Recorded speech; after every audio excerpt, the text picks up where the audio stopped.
And just like that, happy Cinco de Mayo. We're off and running on a brand new Monday live stream right here on the Long Box Punk. Thanks for tuning in and checking it out and hanging out with myself and Jesse Sosa. Thanks for hanging out with me, dude. Hey, happy Cinco de Mayo. I'm happy to be here. I'm stoked to talk with you about all of the stuff that you've got going on.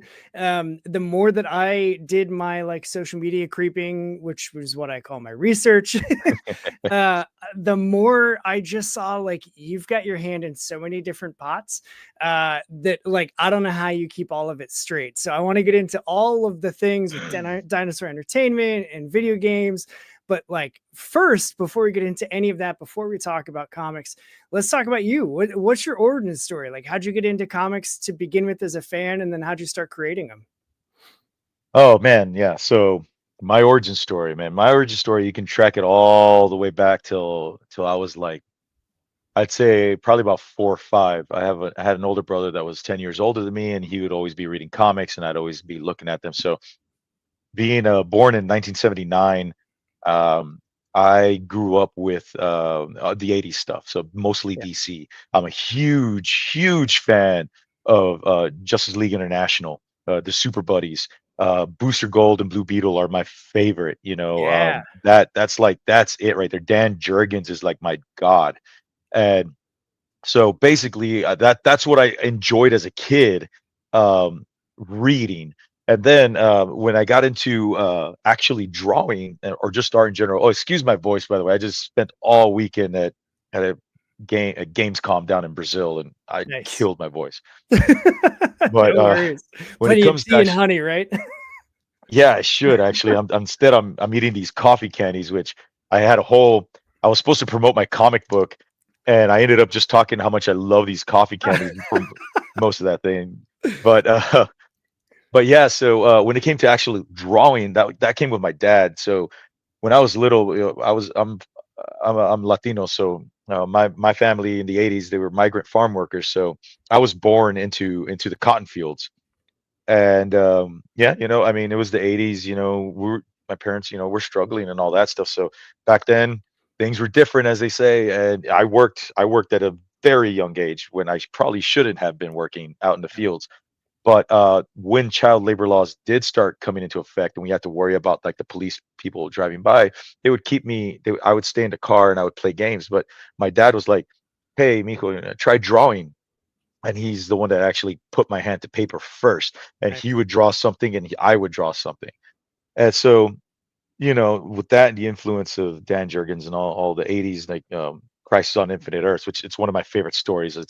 I have that up there Oh, forever and nice. ever. Yeah, that Yeah. Alex Ross piece is my favorite. Um, that that led into junior high. And in junior high, I was doing a lot of tracing, drawing comics and tracing. Looney Tunes Mhm. at the time was pretty hot. And then when I got into high school, I met one of my best friends, Roy Gonzalez, who's in the TeenStrike comic book. And Roy, he himself was drawing, and that's right at the time when Image started breaking.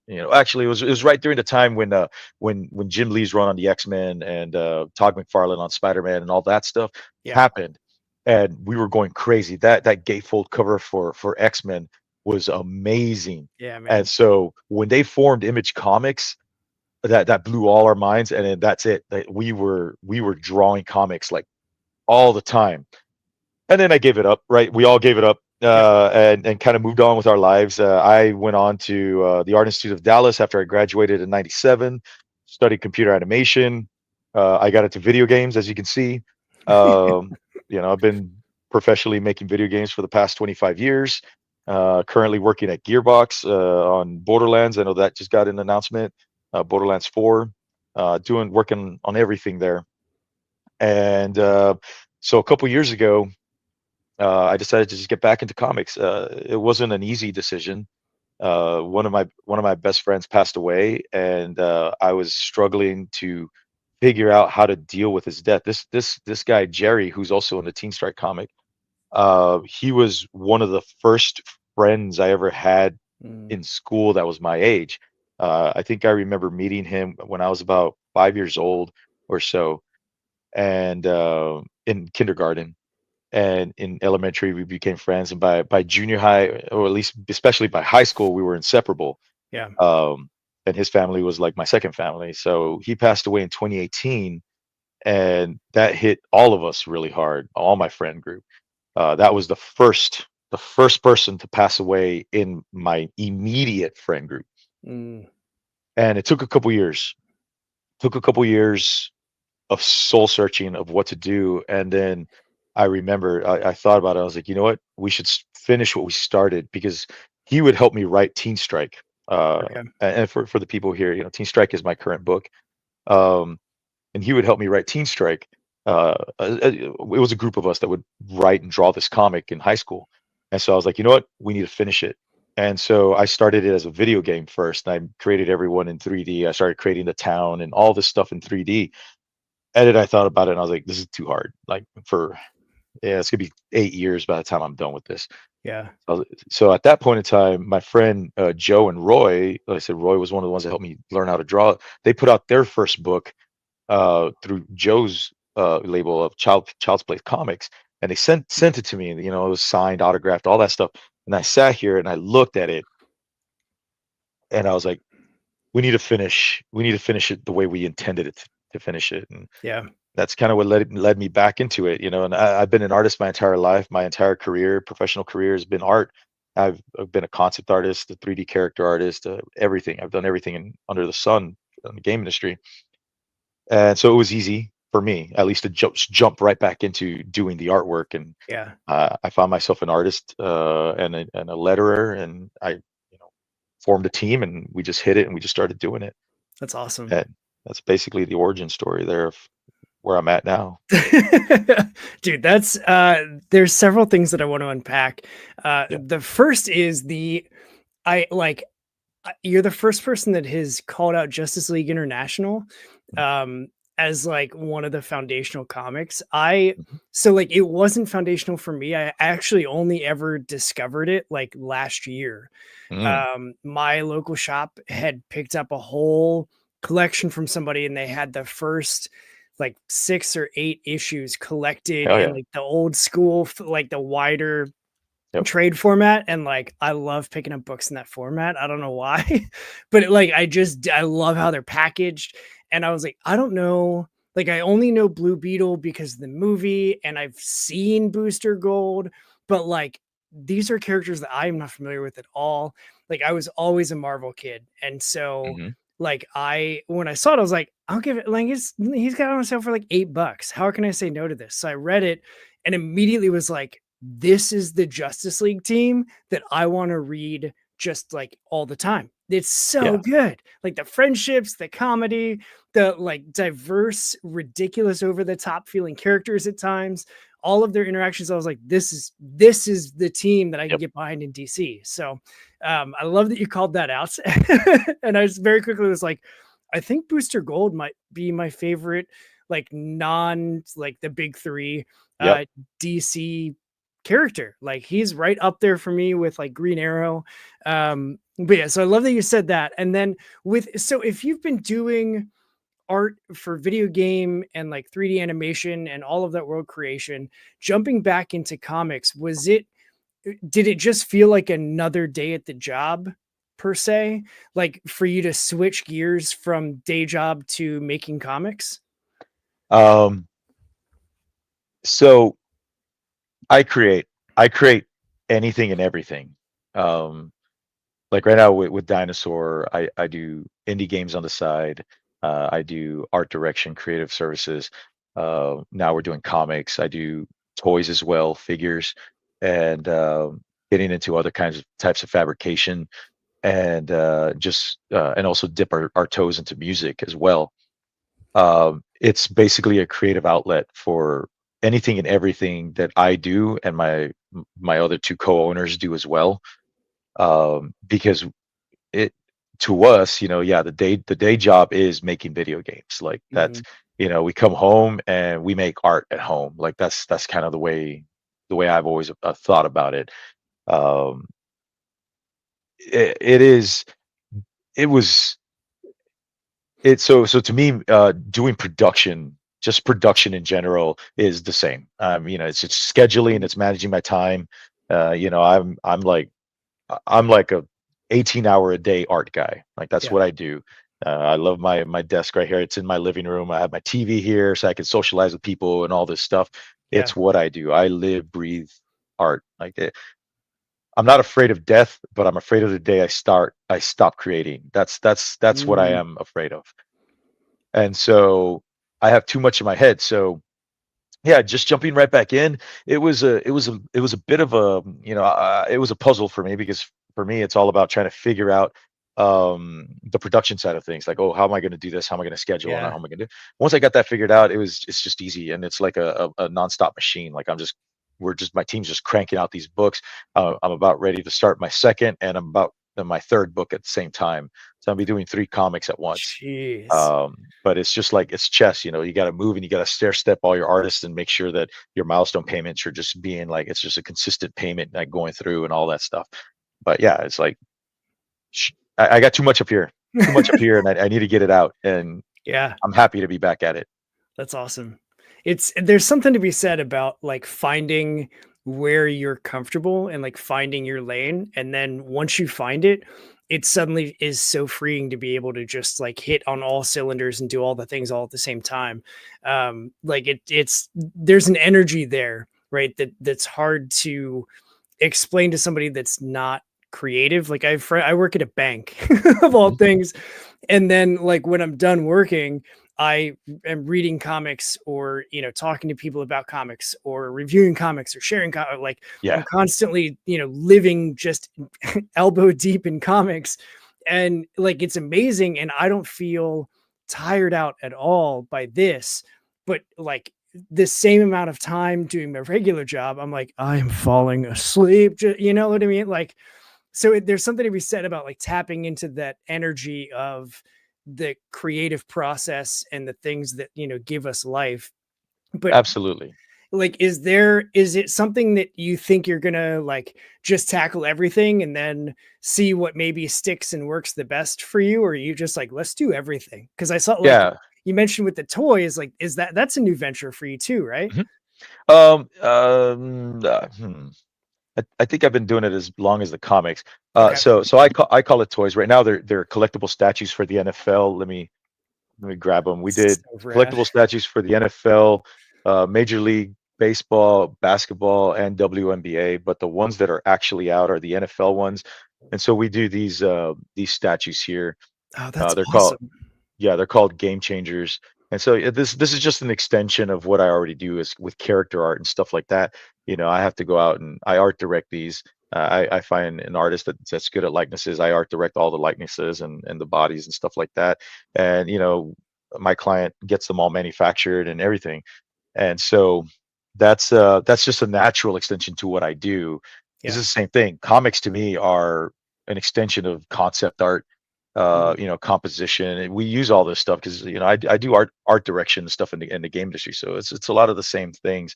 Yeah. So I've had people tell me that I'm a workaholic, and I say no, I'm not a workaholic. It's just that my hobby, which is my dinosaur stuff, is it's just the same as my day job. Like I'm fortunate enough to have the same type of day job as my passion, Yeah. and so I can if I was a workaholic, I wouldn't be able to step away from this stuff. But I step away from it. I go out and I socialize with friends and stuff, and do all these things and take vacations where I'm not in front of a computer or anything like that for weeks on end and stuff. So it's That's it's awesome. um being able to step away from it is definitely because I used to be a workaholic when Mm. in a darker point in my life where I couldn't step away from it and I had to pull myself out of it. Yeah. And I know the difference there. So yeah, I may work a lot, but I'm having more fun now than I've ever had in my life That's doing all cool. this stuff. Man, that's But yeah. the dream, right? Oh yeah, it's fantastic. I dig it. It's crazy. Like the next thing I'm going to get into, probably in a couple years. My next goal is to do a fashion show out in Harajuku or something. Oh, that's Uh, rad. yeah, I design character, but again, it's an extension, right? Like Yeah. I'm a character artist, concept artist. I can't show you what's on my screen right now, but I'm designing an outfit for a character. Yeah. and and he's a punk character. I'll show you after the show, but it's a Sick. punk character.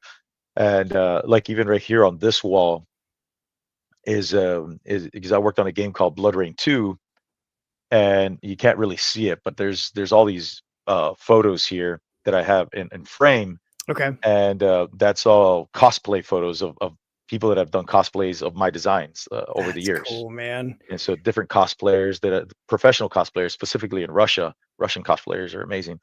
But it's just nice to have that, and I just look at it, it's inspiring Yeah. Yeah. always. What was it like the first time you saw like one of those professional cosplayers in the full get up that you designed? It was pretty crazy. So one of them is actually a pretty prolific comic artist. Oh my God! Like I am now Ashley Riot. Ashley Riot. She does a lot of like concept art and stuff like that, and Okay. she's big up in the Great Lakes area.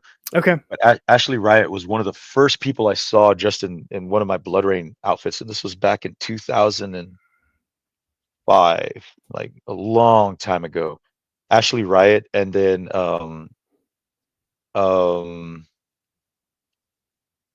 oh man, Vera Bambi, or Bambi Baby, I think, or Vera Baby, I think. I forget what her screen name is now, Sure. but that was the second one I ever saw dressed. And so when I saw that, this is young me. This is basically 20 years ago of all things. Yeah. It blew my mind, right? And this is on Blood Rain 2. All those designs, almost 100% of them that I did, is they were just 100% me, because I was the concept artist. I was the character artist. Well, I had another character artist, but he handled all the big gross enemy monsters, and I did all the like the super sexy, like voluptuous girls. Okay. And it went all the way through, and then I helped give feedback on the animation stuff. So it was like really 100%, which is very rare these days.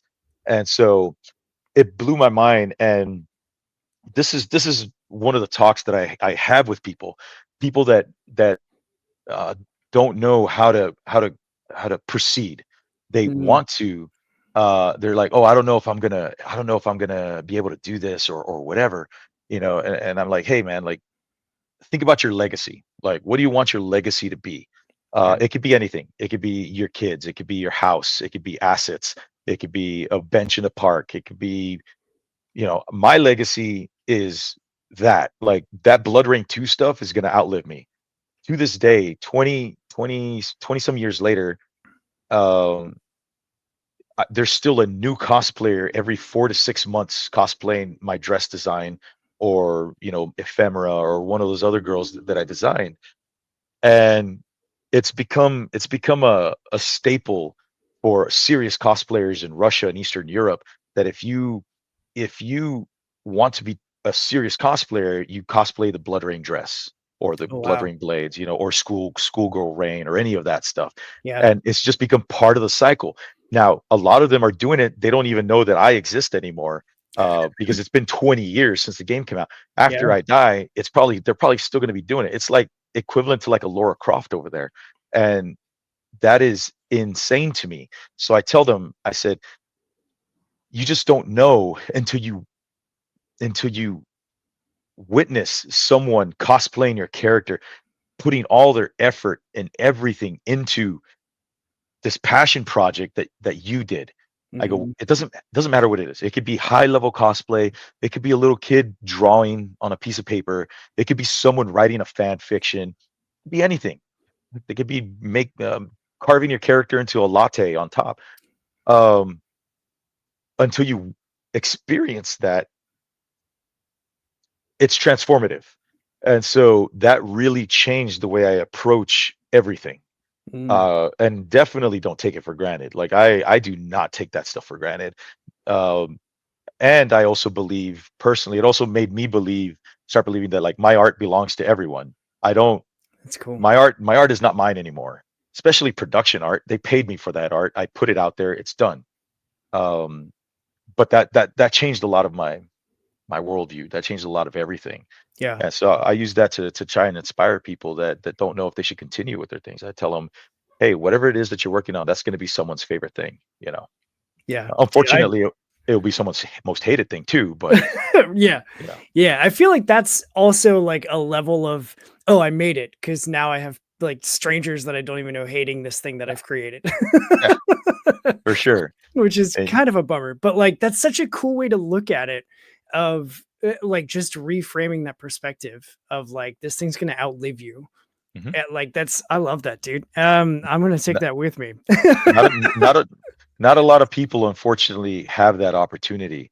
Like again, going back to my Teen Strike book, I started thinking in that way because my friend Roy was struggling to continue his book, Mm, and I told him about Jerry. Right, we were talking about Jerry, and I said, the main reason that I really wanted to do Teen Strike was because Jerry was so humble. He doesn't have a legacy. His legacy dies with us because no one outside of us really knew him, mm, and when we die, his memory's gone. I go, but if I make a comic book, those issues will be out there, the physical issues, the digital issues. If I ever get sick, I'm just going to release everything. I just want people to understand and read and feel the connection that I had with my friends when we were young. And it will be someone's favorite story. It will be yeah, someone's favorite character. And that's the thing, is that I am trying my best to keep his legacy going. Everything that I loved about that guy, it's in that book. Everything, all the nerdy arguments that we had. yeah, Because I have a proxy in the book. I have my character that's about me, but I also have a proxy in the book that always argues with Jerry, and that's our friend Joe. But I use him as my proxy on all the arguments that we used to have and stuff like that. And that's the only way I'm going to be able to do it. yeah. That will outlive it outlived him. It's going to outlive me as well. Yep. And okay, so that's a perfect segue into Teen Strike. But like I also noticed, hey, shout out to Sparkling Ice. Also I um got I'm doing that one. ooh, that okay. All right. I only I'm telling you, man, this is not the first time that this has come up. I Sparkling get Ice. the lemonade tea mix one too. That one's really good. Yeah, see, I just got turned on to this strawberry lemonade and That's from the red fruit pack. That one. Trust me, dude. I'm like all about sparkling ice. The Starburst flavors are what got me. it's insane. I It's just had so good. the pink Starburst one like Yeah. earlier today, and I was like, "How in the heck?" It even has the like after you swallow a Starburst, you get that weird mouth feel. It Yep. even has that mouth feel after you. I was like, "This is I don't understand." It's Love this thing. wizardry. So good. But it's okay. So you mentioned like the like friendship that you had and that you're putting into the book and the proxy with Mhm. the arguments and all those things. Like as I was reading, and I intentionally didn't read 3 and 4 so that Mhm. I came into it completely fresh, Mhm. because those are the issues that are currently running on Yeah. Kickstarter. That's linked in this description. It's already fully funded. It's got what 7 days left, 8 days Yeah. left. 8 days, something like that. Um, yeah, 8 days to go. It ends on May 13th. Um, but as I was reading the first 2 issues, like, dude, yeah, I can tell as the writer that you lived these conversations Mhm. because I had the same ones Mhm. just a couple years later. Like I Yeah. was born in 86. And so Mhm. growing up in like I've had the pivotal and foundational friendships from junior high. Like my Yeah. 2 longest buds, one I met in 6th grade and one I met when I was 6. And I talked to Yeah. the dude that I met in 6th grade 4 times a week still, even though he lives like 5 states away from me. But like we have those same arguments. Like, okay, but seriously, like if you put Max Power Goku against Max Power Vegeta, like it's always Dragon Ball related. But so Yeah. like seeing that banter of like, all right, so you ready for my latest questions? And I was like, dude, Yeah. I know exactly where this is going. And I like it's such a cool thing and it makes the characters feel very real. And like I even got the feeling as I was reading through it, I was like, dude, these have to be like modeled at least in part from different friendships or different aspects of friendships that you had like growing up. So like tell me before we get into like picking apart all the friendships and characters and writing, get like what's for those that don't know or are new to Teen Strike, like what is the story so far? How do we get here? And then let's talk about the issues 3 and 4 as well. So as I like to pitch it, Teen Strike is actually about first love. It's about anxiety. It's about testing your friendships with superheroics pushing it along. It's not a superhero book, because they're not superheroes. They're a super team, but they're just kids that have read comics and kind of want to do that. But really, it's more about, how would your life be affected? They just want to go to homecoming, right? Like, Yeah. how does that affect them? And that's coming up. Uh, how are their friendships tested? People who can't necessarily stand each other outside, but now that they're being forced to kind of work together, how does that work? A person that doesn't necessarily want to be a leader, how does he get put into that situation?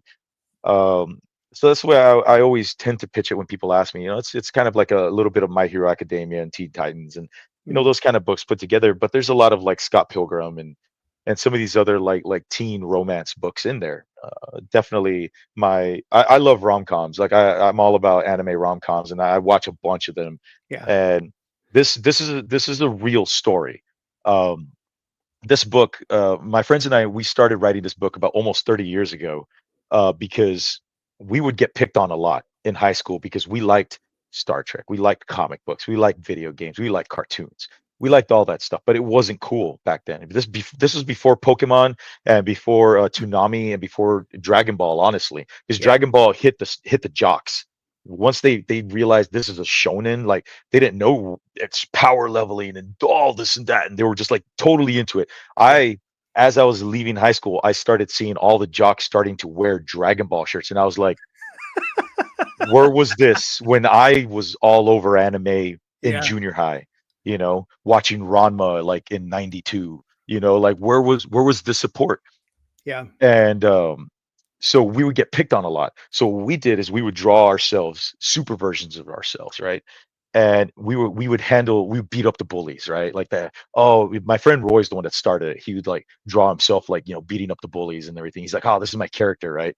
Cool. He had electric wings and stuff like that. And I was like, Mhm. oh, cool. And I was like, well, here's my character, right? And I drew one. I'm like, he's got smoke that comes out of his eyes, and he's got metal skin, and he always wears glasses and all this and that. And then our other friend had his character. Oh, he's real empathetic. So he had telekinetic power or telekinesis and all this stuff.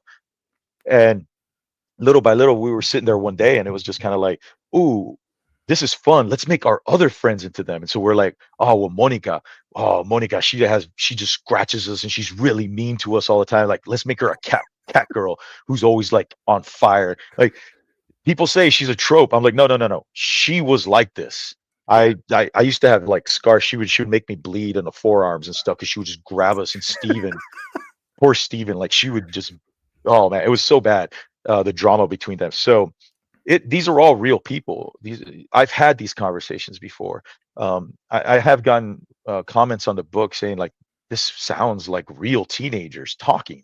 I go, Yeah. yeah, because I know these people, and all I do is I set up the situations, and then I just listen and I write, and I just listen to them, and they just go because I've known these people my entire life.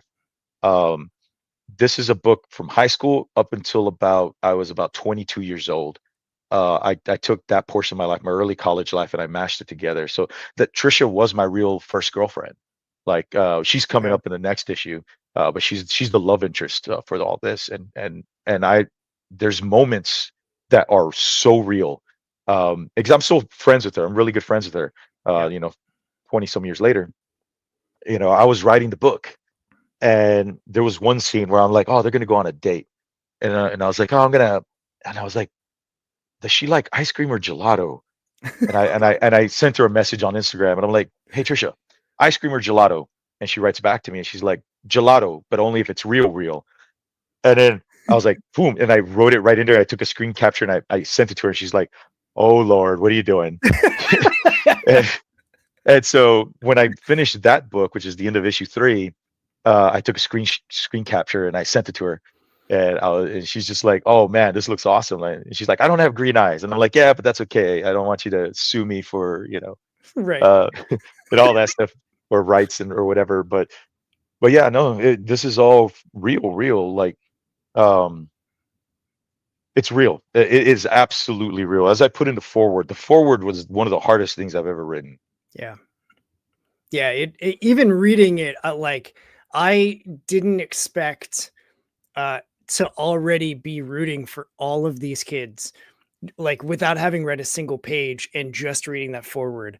And I was like, man, he's about to put us through some like heavy emotional stuff. And I had those relationships and like we dealt a ton with like early teenage death in my high Mhm. school. I don't know why, but like we Same, had buried like 12 kids that were same. all, plus or minus like 2 or 3 years from us in a span of like 3 years. And it was just Yep. like, what the hell is going on? And so reading the forward, I was like, man, this is about to like I I even thought like I don't want to cry on my show. Like I'm I'm not trying not ready to. for that, because like I can't imagine like it's gotta be at points therapeutic to talk about it and like bring up because like the celebration of life is like it's real. Like you got to celebrate the people Mhm, that are no longer with us, but it also has to be like incredibly hard to talk about on a regular basis because of the hole that these people leave mhm. in us. So like I don't know how you do it, honestly. So so It's there's that. it's very therapeutic for me. Like I said, this is me dealing with a lot of stuff. Yeah. And I don't know any other way of doing it. I'm not in therapy or anything like that. The only way I do it is I draw, I create. As I think I don't know if it's in the forward or not, but I've always said I think it's on a Kickstarter. I said that the way that I deal with loss is to fill it with creation, right? Mm, That's it. Creation fills the holes left behind by loss. yeah. And so that's the only way. When my father passed away, I created a image that I folded up and I buried with him because I didn't ever want to see it again. Yeah. And that's just how I do it. That's Um, that's and wild. this is one last adventure with my friends, right? Like I almost had another friend pass away, Travis, the big muscle guy. He almost Mhm. passed away in 2020. Or no, it's actually right as I was writing the book. I think this was 2022. Okay. Um, and I was just in tears and I got on with my friend Joe and I was just like, I can't write another death into this. I can't, like, I don't know if I can. I don't know how I can handle this, but I almost had to. Yeah. And when I wrote, so yeah, so if you know your classical like three-story structure, the TeenStrike is three arcs. At the end of the day, it's going to be about 24 books is what I'm shooting for, and it's Okay. done. Like it's a finite story done. But it's the first one is 8 issues, 8 chapters. It's going to be like 4 or 5 issues all combined and whatnot. But it's 8 chapters. The second story arc, I've already written the entire thing out. That one is 9 chapters, and then the last one is the one that I need to start this summer, and I need to just finish the last one. That one's gonna be a shorter one because that one's just tons of action. So if you're familiar with your classical story arcs, this one, it's gonna have some up and downs, but you're gonna be left with like a big victory. Yeah, hell yeah. The second story arc was the hardest thing I've ever written. Mm. That was bad. And then the third one comes in right for the redemption. Yeah.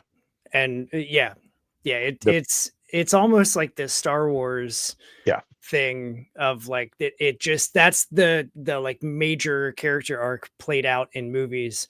And it's always super easy to go to those as the like this Star Wars like that's Yeah. the thing. Yeah, it's the very traditional like hero's journey, right? Yeah. And if I ever can do a clinic on how I wrote this thing, I think it would help a lot of people that are stuck because the way I do my writing is very methodical. It's very like there's a formula to it. You can look at it and you can just execute on this formula, and when you're done, you have a story arc. You like it's there's Mm, no guesswork to the way I write. Um, and I'm gonna release it once I get done with the first story arc. I'm gonna put it all together in big books and all this stuff. And one of them is gonna have just the entire story arc and how I wrote it and a clinic of like how I wrote it to hopefully help people to do that. Because again, you can literally just delete my stuff and fill in your own, and you have a full story. that's But awesome.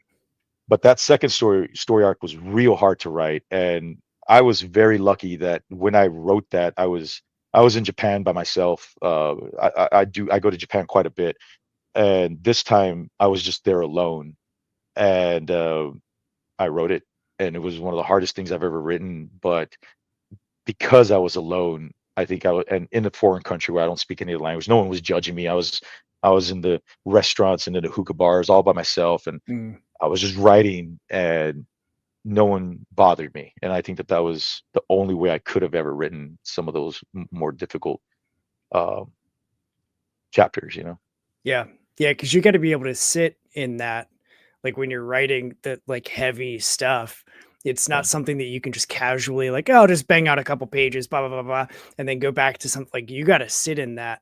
At least Yeah. like for me, when anytime I'm writing or trying to create anything, if I have the slightest distraction, which is almost never, because I have ADHD, so it's like I never have time. But if I get into like I have the blinders on, as soon as that's broken, it's over. Like there's no getting You got back to to. recover. You Yeah. got to recover. That's what some people don't understand is they can come up to me and talk to me and I'm like, what? Like suddenly I'm like, what? And I'm like, what was I doing? What was I doing? And I'm like, Uh-huh. and then I got to get back into it. I suffer from the opposite. I'm definitely on the spectrum. I hyper focus and I multitask. Okay. Those are my superpowers because I wouldn't be able to do any of this without being able to do that. Yeah. And it's I nuts. wish I could get hyper focus, but that happens like once a month and it's usually on the completely wrong thing. I'm like, you know what I need to do? And my wife's like, yeah, clean the bathroom. I'm like, no, I need to rearrange how we have our pops displayed in the living room. And she's like, no, we don't. It's fine. I'm like, no, no, no, we Dude, do. And that's my problem. So okay. See, here we go. We're just speaking of superpower, what would your superpower be? um, it would probably be something stupid, like I don't know. Like if I didn't have a choice, I watch a lot of My Hero Academia where Yeah. they have the weirdest quirks, you know, and I'd probably get something that I just hate. Like my friend Juan, his power is being able to summon a trash can whenever he needs it. And it's the stupidest power ever. But he's just there and he just goes like this, and there's a trash can there, and he's just like, oh, and we're Oh, like, wow, cool. there's a trash can there. He's done that so many times. My friend Greg has the monkey paw power, where just out of the blue, he's just like, man, I wish this toy would go on sale or something, and it goes on sale. And I'm like, why didn't you wish for like stopping world hunger or something? But it's always like this stupid wish thing. Yeah. For me, I'd say my stupid power. Well, I mean, if I had the choice, I Yeah. have my superhero persona. His name is the Chucker, and basically, he's you can kind of think of him like Superman, but he just throws people into orbit, That's and that's how awesome. he makes everyone just play along very nicely. Is if you don't want to get thrown into orbit, you just stop it. You don't do that. And I watch everyone from up high Yeah. and I listen and then I fly down and I grab the bad people and I throw them into orbit. And I have satellites up there that are filming the people floating in orbit. And that's playing on everyone's TV all the time. That's awesome. Yeah, that's just how I would do it. That's so like meticulously thought out too. Oh, we've had those discussions. My friends and I have had those discussions. You don't My friend Greg with the monkey paw power, you don't want to know his. It's very, very cancelable. But the Fair. we recently talked about that, and he's like, I got to rethink that one. I don't know if that one's so PC anymore. I'm like, yeah, you got to rethink that one. But yeah, that's mine. Is just the chucker. Just be like, oh, you guys want to start a war? How about you don't? Yeah. How Let's about just not. no? Yeah, you know. That's Maybe awesome. I'll throw one of you. Oh, there you go. The, Yeah. the next guy? No? Okay, cool. Let's go back home. Thank you. That would fix so many problems. Like you just Hmm. get rid of the minimal percentage of like I can get rid of this one bad apple, chuck them out, and Hmm. then the people that were right next to him, I don't have to check all of you out because you know what I'm gonna do. Yeah. So You guys are just you guys are the smart ones. yeah, Him, he wasn't smart. You right. guys are good. He was the loudmouth, so he's Yeah. gotta. It's I always the mean, loudmouths. they're like people are like, you'd be Homelander. I'm like, no, no, no. Homelander's a bad guy. I'd be a good guy. I'd only Yeah. throw the bad guys into orbit. You know? Right. Then you get into that whole moral conversation of like, well, who determines that they're the bad guys? Well, me. I throw them into orbit. I'm the one that throws them into orbit. I'm the one. I'm the one that Perfect. determines that. That's a simple question to answer. Judge Do you have Jerry a and you know, Chucker. it's like, do you have a problem with that? Not at all. No, everything sounds great. Yeah, Exactly. that's perfect, Jesse. I love that you do that. So keep on doing what you're doing. What would your power be? Man, after years, I'm like, oh, I don't know. I mean, obviously, like I've always wanted to fly, and I know it's so like stereotypical, but like I just want that feeling of freedom and to be able to Oh yeah, go and do wherever and like whenever. I've always wanted to fly, and but like like okay, but there's yeah, bugs, and bugs will be hitting you in the face. So what's your plan against that? sure. So like there'd have to be some sort of like force field, like a telekinetic force field that is like just outside of my body that like nothing can ever touch me if I don't want it to. And like almost like an invisible woman bubble, Mm, how she can do those, like almost like that, but I can only put it around myself. Like I can't put it around you to keep you right. inside your bubble and from checking other people. But I can put it around myself so that when I'm flying, I don't have to worry about the bugs and the teeth and the, Yeah. but I can still feel the air. So like it's only against physical phenomena. It's not against like Hmm. wind. Sure. Yeah. Yeah.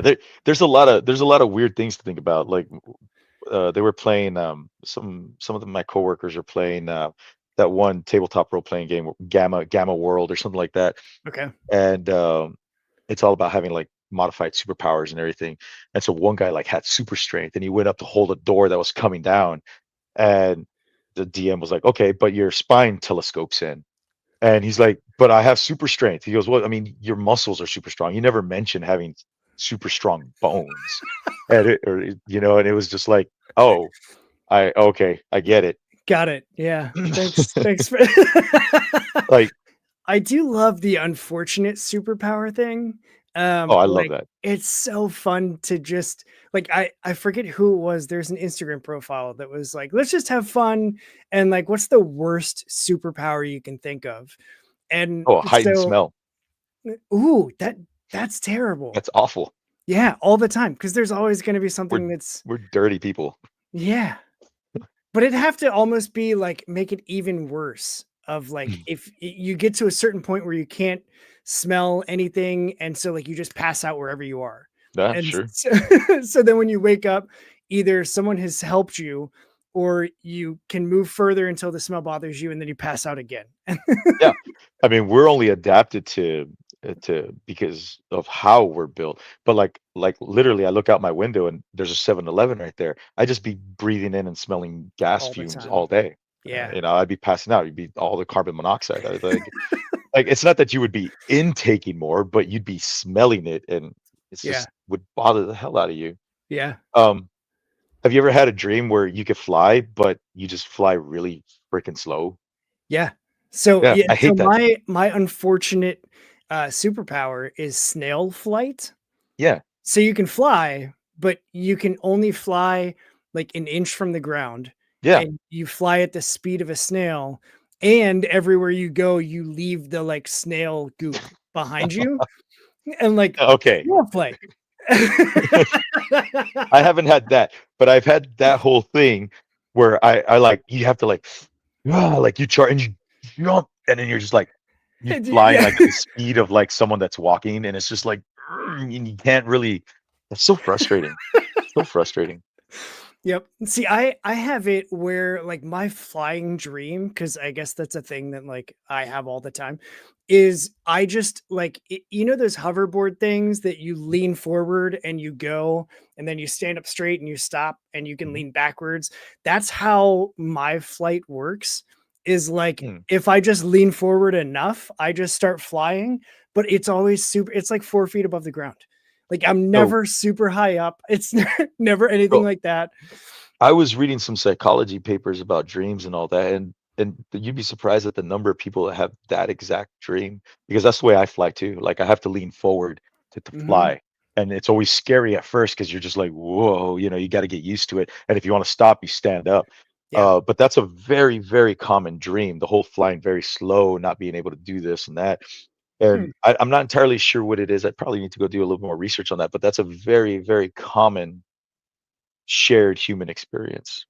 That's weird. Now, Like, if I had my dream power, I rewatched Jumper last week, yeah. and basically it would be that because I love to travel, and I would just jump everywhere. Like, oh my God, that is such a dream of mine to just be jump, jump, jump, jump, jump.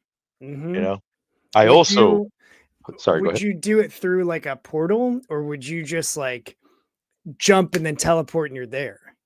Or would you have So, to like open a portal to jump through? so the way I like it is the way it happened in Jumper, where he just basically creates the portal as he jumps, right? So he doesn't have to create a portal and then jump through it. He Mhm. just bamps, right? And he's over there, kind of like Nightcrawler kind of thing. Yep. Because yeah, I guess it is Nightcrawler. Jumper is basically that. Yeah. And I realized how much I really love that movie. That movie is awesome. It's just such a slice of like 2006, I think it's 2006, 2006, Yeah. 2008, somewhere in there. Yep. It's everything about it so angsty, everyone's just like the music, so great. Man, that time It's was such a awesome. mood, man.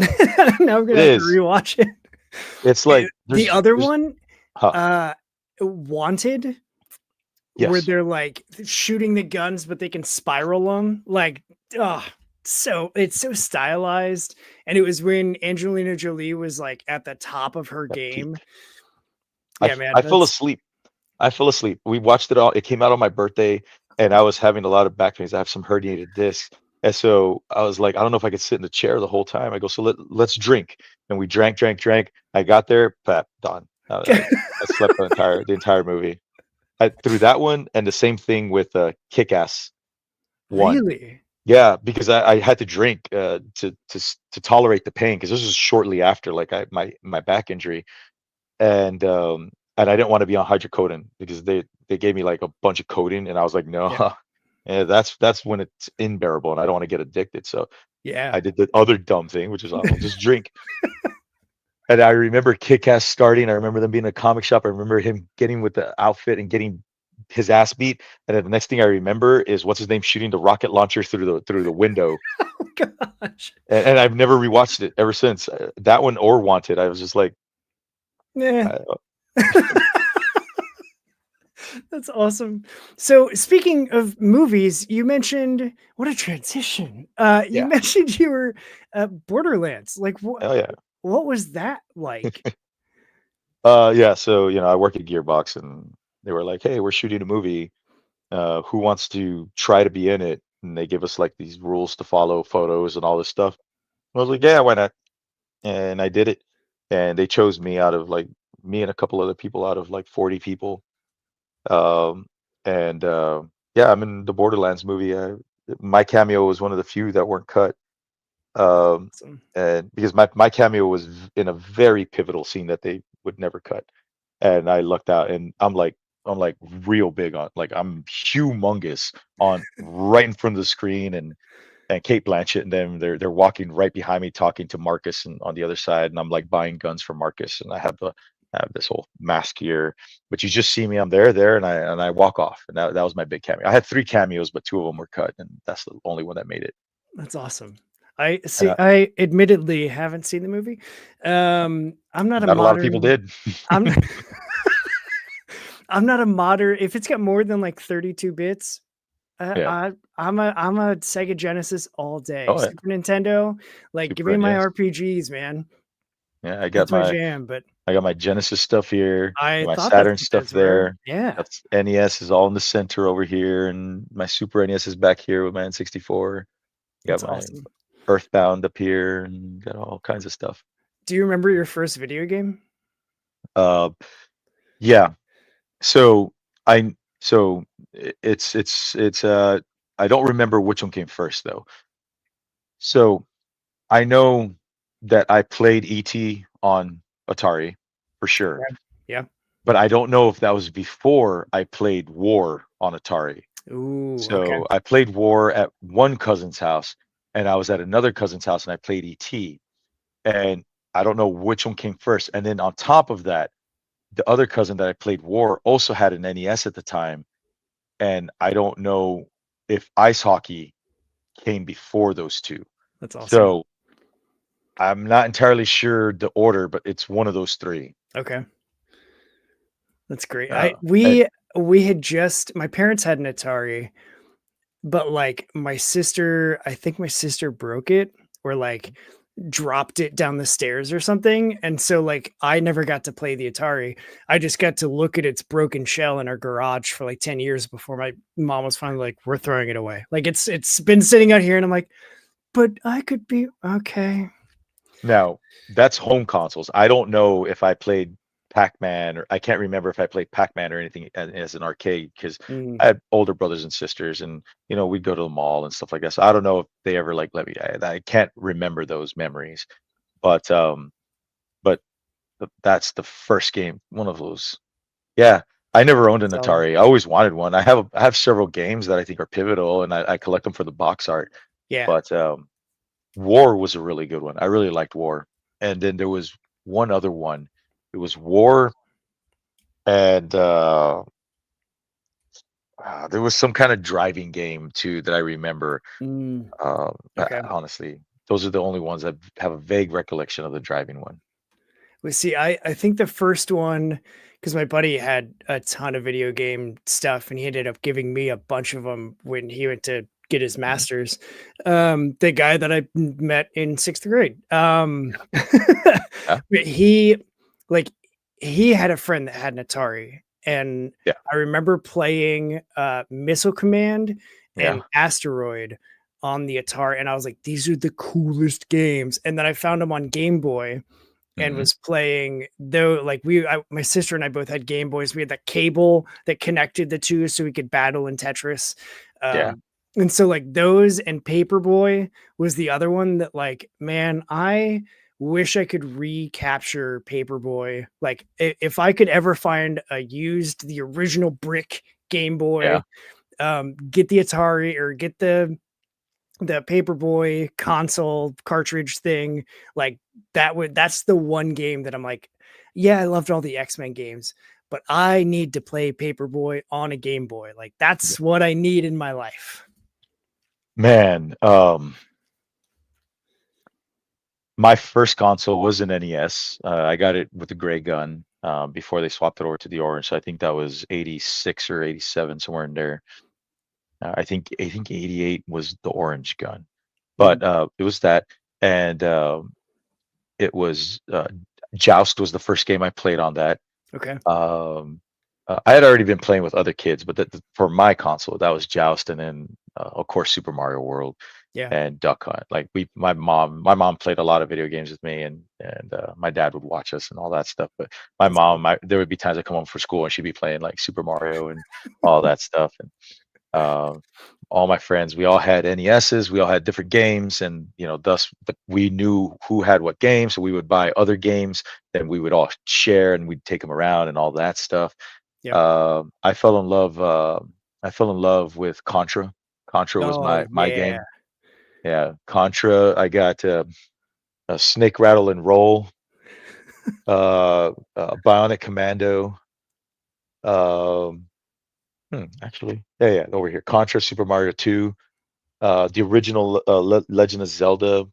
Oh, nice. It's not my favorite Zelda, but there was just something magical. Like, it was just, you can never recapture that sense of wonder. Yeah. And obviously, going back, you're just kind of like, oh, this is just an 8-bit game. It's still fun, but it wasn't like you would get all these neighborhood kids and you go into that lost woods and all the kids are like, go left, and oh, go up. And just trying to figure, like, no one knew anything because we're Yeah. dumb kids. Final Fantasy 1. I was playing Final Fantasy 1 when I was like 7 years old. Yeah, 8 years old. We didn't know what the hell we were doing, but we No. could rename the characters and we would rename them after ourselves, and we would just be fighting, and we wouldn't progress the story. We would just be like battling. We were probably like, I don't know what level we were, but we never left that little island, and we were Yeah. just beating up. That was the fun part. Everyone was like, "Oh, oh, have me attack," because they would want to. What are you gonna do? Oh, I'm gonna use my magic. Okay, and that. Yeah. But it felt so real. It Yeah. felt so awesome, and you just can't get that. Like, yeah, I've been making games for almost quarter of a century now, over half of my life, and I fucking hate modern games. Like, I like them, I like them, but the sense of wonder is completely gone. Like, now it's about exploration. So like Spider-Man. Oh my God. I don't really go to New York City, but hell, I'll load Spider-Man and I explore New York, and I'm like, okay, cool. So when I go to New York, I'm like, oh, I've been here, right? I know where to go. Yeah. But it's a sense of exploration, not necessarily. Back then, it was just like some blocks of color, and then your imagination would fill it in. So there was Yep. like a greater sense of exploration. And now I kind of lose that. Grand Theft Auto 6. I'm looking forward to it. I'll get a copy of it, all that stuff. But it's nothing like playing Vice City. Back in the day, Mm, Vice City just had such yeah. low tech graphics and everything. But man, your imagination, that was kind of like the last bit of it. That's where you're. After that, after the PS2, didn't really experience that anymore. But hell, Paperboy, you build a story going down the neighborhood. You're just like, oh, that person is, it's just, Yeah. I don't know. Yeah, It the was, lady that comes out with their like the yeah, pinwheel of, and it's like, scary. why is she so angry? Yeah. And then you start Um, thinking like, ooh, that's kind of like Susan down the street. She yeah. never likes us kids riding our bikes by her house. Like I'm trying to find a good exploration game. I mean, I guess Zelda honestly is the best exploration on the NES, Yeah. followed by a Final Fantasy. Because I remember in Final Fantasy 1, I was walking and I was like, what's this? And I went up to this island in the north, and there's just like this witch and little brooms. And I'm like, the hell is this? Why is this here? And Why is this you would here? you would talk to her, and she would speak in gibberish. And as the little kids, you didn't know. And then finally, one kid, I don't know who it was, figured out like she's talking backwards. And we were like, oh, and so we would write it all down and then hold it in a mirror, or try and write it backwards, try and figure out what she was saying. And Awesome. it was like, oh, there's just nothing like that. Nowadays, it's just everything is hand fed to you. The whole Yeah. story, Zelda, hey, take this if you want to, if you want to live or whatever. Yeah. Um, you didn't even have to go in that cave. Like you could have just walked away and done other things and Yeah. fucking done whatever. I love the like hidden stuff like that are in games. And like even with I noticed reading that first chapter of TeenStrike, like as they're going through their day in school, two of the characters are playing the Game Boys that are connected by the cables that are Yeah, hidden behind their and I was like, "Oh my god, like that I was that kid." yeah. That's Like, my wonderful artist. He's just throwing a bunch of stuff in there. He's your age, and he's putting all the stuff that he remembers. it's I awesome. will take a moment to brag. I Do it. do have a sealed Shaq Fu, perfect condition. Oh It my is. It gosh. is it comes with the Shaq rap CD single, Oh man. absolutely pristine condition. This is gonna be the only game I'm gonna grade. And then I need to find the worst copy of Shaq Fu, like one that's destroyed, Mhm. water damaged, just half a cartridge, and get that one graded as well, That'd and be have them right next to amazing. each other. Yeah. And then my other sealed game is Crisscross, make my music video for the Sega CD. Perfect. Another, I don't know why I own this, but I have it. Sega CD, man, that was a console that like they were trying to do some really crazy stuff, and then what didn't work with the CD, they put into the Sega Dreamcast.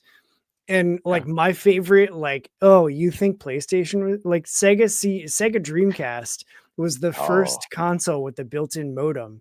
And yep, they had a typing game where you could get online and you had to like type quickly to kill zombies. yep. And I was like, dude, this is amazing. I freaking love this. Well, I hate to break it to you, but Sega Genesis did that. Well, actually, NES did that first, but Sega Genesis here in the States did it first, with their Sega channel. My stepnephew used to have it, and it was a big ass modem that sat and plugged into the top of the Sega CD, and you put in the cable and all this stuff, and Yeah, you, all this and that. But the NES did have an actual online dongle too that was used for illegal gambling for a long time. that's Uh, insane. but yeah, no, the Dreamcast is probably one of my second favorite console after the SNES. And I collect a lot of like Dreamcast stuff, Oh, nice. and I have Yeah. like a bunch of really rare Dreamcast Jet Set Radio. I'm pretty well Mhm. known in the Jet Set Radio community because I did a whole 3D thing for Jet Set Radio and all this stuff.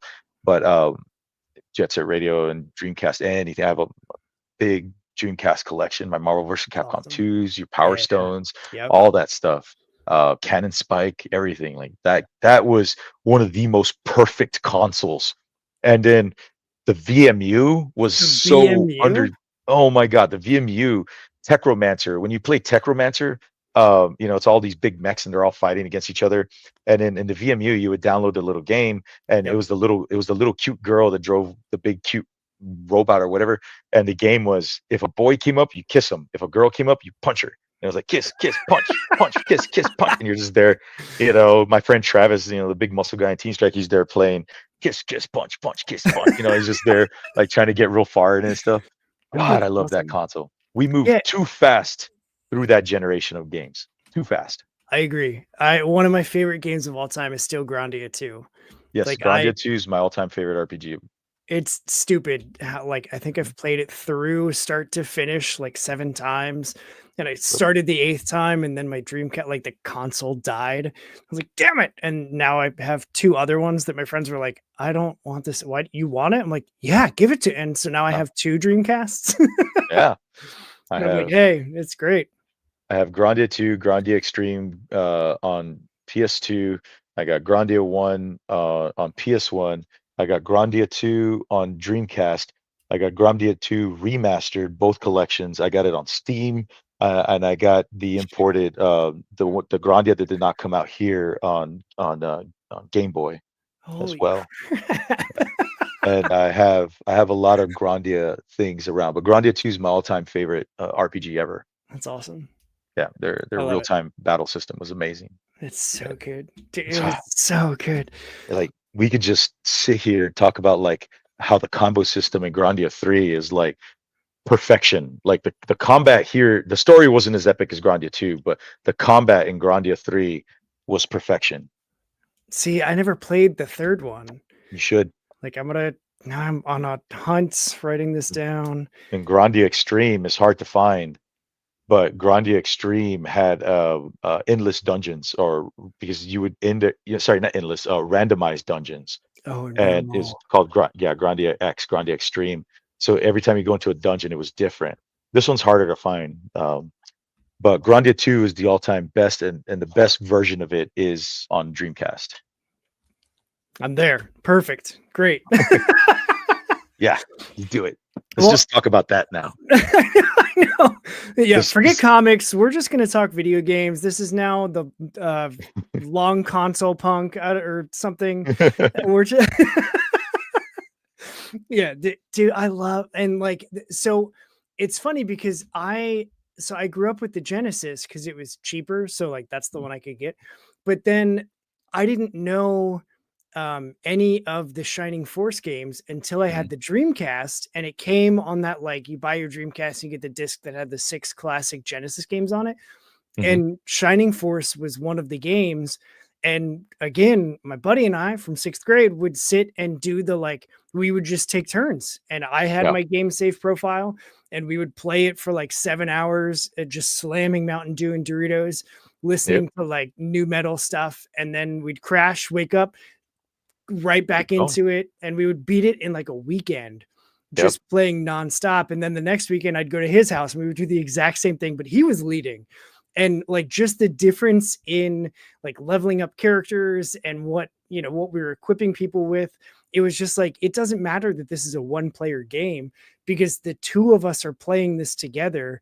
And it's just the free, and yeah, like we didn't have the walkthroughs, and like if you go 7 clicks behind the tower and up yeah, 2 and search, you'll find the milk it. Like, no, just we just were out figuring it out. And you're absolutely right. Like that magic of discovery doesn't exist anymore because it's everything. Like if it's not given to you in some sort of manual or something, there's a video of somebody doing like a playthrough of it, or videos of cheat codes or whatever. And it's like, man, we used to have to earn that stuff. We had to, Well, there's not even such a thing as the manual anymore. yeah. Like that's the thing. Like that no longer exists. For me, the game like that was they just released this, the Lunar Collection. I just got this in the mail. Oh, nice. Um, yeah, the PS4. This is on Sega CD, where I was very fond of it. Me and Juan, who's also on Teen Strike, I would go to his house and we would just play this like that, pass the controller, Yep. and we didn't really drink Mountain Dew, but we would drink a sweet tea, like because Okay. his grandma would always make a sweet tea.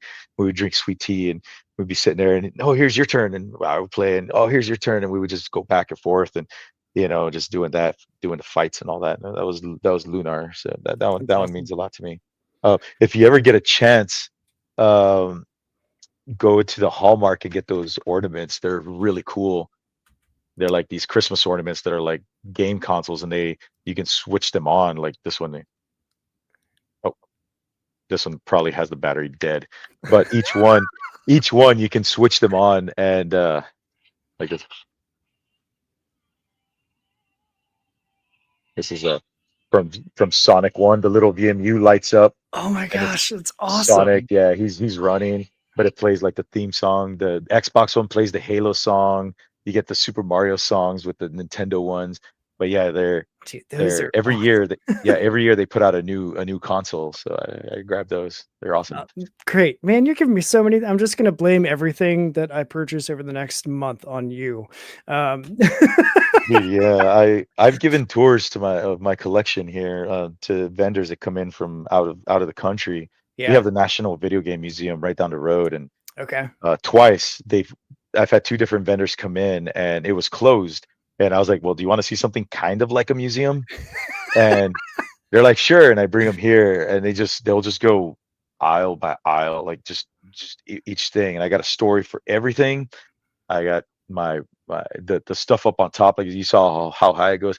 I have Mhm. like my blood rain wall, and then it goes on this side. It goes into 80s cartoons and all this Nice. vintage stuff over here. And then I got like my waifu wall over here, with a bunch of like toys and figures all hanging around, bunch of stuff that I worked on, Yeah. my Nintendo powers, everything is all like this place is nothing but visual stimulation. That's It awesome. is everything needs to inspire me. Like today I was in a meeting and I was just looking at my anime statues, and I was just kind of like looking at them and organizing them and moving them around, Yeah. while I'm in the meeting, Yep. talking, because that's just what gets me going. Yep. Yeah, I similarly, I was in like an all hands call this afternoon, and I was listening, and like those are like you just show up and everybody else talks. And because I'm not that important, but I was reorganizing like all of the books that I've picked up from New Comic Book Day and a Hmm. small press expo that I went to. And I just had like random piles, and I was like, I need to get this organized. So I spent that hour meeting, like just organizing everything into some system that makes some sort of sense. That my brain goes, yeah, okay, that's fine. But I took Yeah. that whole meeting, like listening to it. My dog kept looking at me like, dude, what are you doing? Because I'm like running around my office here, and Yeah. it was great. It's weird. It like Best. creative minds are such beautiful things, and it is like I go there and I'm just like moving things around. I'll pick up a statue and I'll look at it and I'm like, Yep. oh, cool. Like I've seen the statue a million times, but I'll notice something different about it, Yeah. or the light hits it a certain way and it makes me smile. And yeah, man, like I wouldn't give this shit up. Well, okay, no, I would, but like I have to say, like, I wouldn't change any of this for the world. But honestly, like, yeah, of course, like, I don't There's know, if always I stuff to needed money or something, of course I'd sell this stuff first before like I sold my cat, right? Like I'm not gonna right. sell my cat.